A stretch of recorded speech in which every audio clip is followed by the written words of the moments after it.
নমস্কার বন্ধুরা, আশা করি সবাই ভালো আছো। আমিও ভালো আছি। আমরা কালীকুম্ভের উদ্দেশ্যে মন্দিরে এসেছিলাম। তা মন্দিরে চত্বরে চলে এসেছি। এই যে সামনে দেখা যাচ্ছে মহিসাগর নদী। এবার আমরা একটু এগিয়ে গেলেই দেখতে পাবো সেই মন্দিরটা। অনেকে হয়তো ইউটিউবে দেখেছো, অনেকে সরাসরি এসে দেখেছো, জানি না কে কেমন দেখেছো কিনা।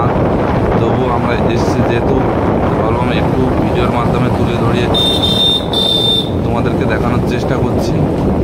ওই যে দেখতেই পাচ্ছ কালীকুম্ভই যখন জোয়ারের সময় আসে তখন মন্দিরটা হাফ ডুবে যায়, যখন ভাটা হয় তখন মন্দিরটা আবার জেগে ওঠে।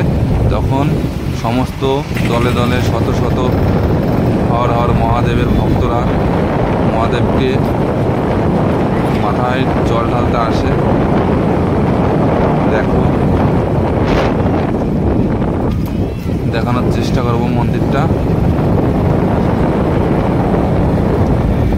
ভিতরে যেয়েও দেখাবো কোথায় পুজো হয়, কোথায় পুজো করতে হয়, আশেপাশের পরিবেশটা সমস্ত কিছু দেখানোর চেষ্টা করব। পরের ভিডিওটা দেখার জন্য অনুরোধ করছি।